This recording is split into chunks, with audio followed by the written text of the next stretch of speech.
Şimdi Isıdüz Şömine'nin üretmiş olduğu yeni bir şömine sisteminden bahsedeceğiz. Uzaktan kumandalı, fanlı, tüm odaları ısıtan, yarı yarıya yakıt yakan, bütün odaları tek bir şömineden ısıtan, uzaktan kumandalı, tüm odaları kumanda edebilen kumanda panelli bir şömine. Kumanda panelimiz şu şekilde çalışmakta. Önce start butonuna basıyoruz.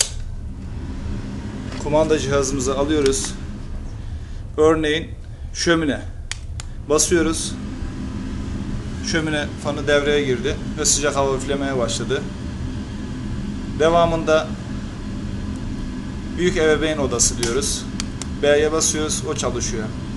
Devamında üst kattaki bir odayı ısıtıyoruz. Çalıştığını görüyorsunuz. Daha sonra yandaki odayı ısıtıyoruz. Daha sonra bir oda daha var üzerinde. Onu da ısıtıyoruz. En sonunda bir genç odamız var.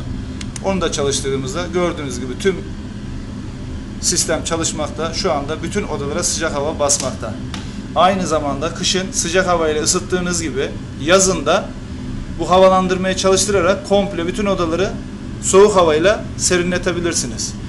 Yaklaşık klima kadar serinletir. Bu şekilde bir sistem. İstediğinizde tamamen bütün hepsini kapatabilirsiniz. Şu anda kapandı. Tekrar start'a basıp komplesinde aynı anda çalıştırabilirsiniz. Şu şekilde. Sesini duyuyorsunuz zaten. İsterseniz cihazı buraya koyabilirsiniz. Orada durabilir. İstediğiniz zaman yanına alabilirsin. İstediğiniz yerden bütün odaların ısınmasını, kapanmasını sağlayabilirsiniz. Şöminemiz böyle. Emperador diye bir mermerden üretilen şömine giydirmesi. 70'lik standart hazne ile. Üzerine görmüş olduğunuz bir tane 50'lik menfez. Şimdi yanışını, çekmesini, çalışmasını görüyorsunuz zaten. Çok sağlıklı bir şekilde çalışıyor şöminemiz. Biz bunu yaklaşık 20 gündür üzerinde çalışıyoruz. Böyle bir sistemi geliştirdik. Türkiye'de tek. Şu anda diğer odaları gezmeye başlayalım. Nerelere ısıttığımızı görüyoruz. Yürüyoruz, uzun bir salon. Salondan çıktık. Koridora geçtik. Daha sonra arkada bir oda var.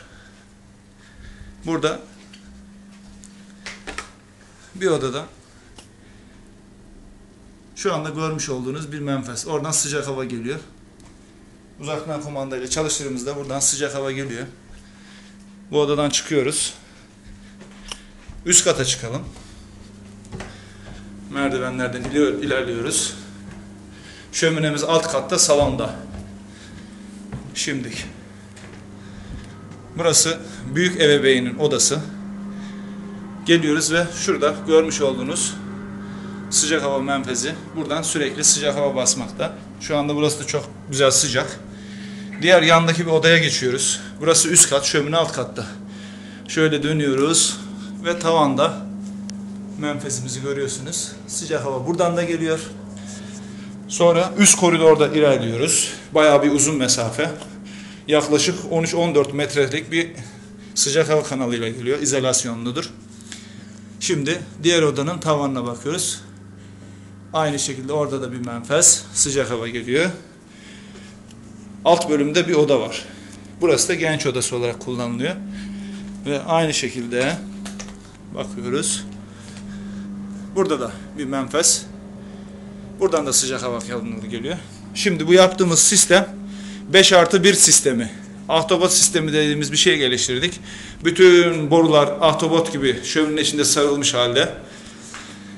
Bütün kollar iniyor. Dışarıda kumanda cihazlarıyla motorlar, fanlar yönetiliyor. Buradan da odalara sıcak havalar basılıyor. Şömine yanmadığında, yazında sıcak olduğunda bunları çalıştırıp uzaktan kumandayla soğuk hava içeriye basıp içerisini serinletebilirsiniz. İndik ve şöminenin başına geldik. Bu şömineye yaklaşık 20 gün emek verdik. Bu sistemi geliştirdik. Kumanda paneli hazırladık. Kumanda paneline herkese has, odalarına göre, ismine göre isim verebiliyoruz. Bu cihazı biz hazırlıyoruz. Bu şekilde bir panodur. Isıdüz şömine sistemleri hazırlamıştır. Marka zaten orada. Telefon numaraları da şu şekilde en altta görmektesiniz. İsterseniz bunu tamamen ana tuştan bütün sistemi kapatabilirsiniz. Açmak istediğinizde açılır. start şömine başlar ama istersen onu da kapatıp diğer odaları tek tek de çalıştırma şansınız var. İstemediğiniz odayı kapatıp istediğinizi açabilirsiniz. Şu anda yanlışı bu şekilde. Kontrolünü yaptık. Cihazlarla ölçümünü yaptık. Nem oranı %67. Kesinlikle nemi harcamıyor. Klima gibi ya da kat kaloriferi gibi nem harcama olayı, oksijen yakma olayı yok. Doğal bir ateşten, soba gibi düşünün. Odun yanar. Doğal bir ateşten ısı elde edip makinelerle, fanlarla odalara bastık. Nem oranı dediğim gibi %65 civarlarında seyretmekte. Menfezlerden sıcak hava çıkışı 65 derecedir. En azı. Oda zemin sıcaklığı 21-22 derece. Üst tavan sıcaklığı 35 derecedir. Çekimimiz şimdilik bu kadar. Daha ilerlerde geliştirdiğimiz bir sistemlerle gene karşınızda çıkacağız. Fanlı sistem, kumandalı gene bir barbekü ürettik. Isilux şömine sistemleri. İnternette web sitemizde görebilirsiniz. Isilux şömine sistemleri diye girebilirsiniz. Sadece Isilux olarak da bulabilirsiniz. Bu firma Sinop'tadır. Hep yeniliklere çalışıyoruz. Yeni şeyler ne üretebiliriz onun peşindeyiz. Sürekli bir yenilik icadı peşindeyiz. İnşallah daha iyilerini de başaracağız. Hoşça kalın.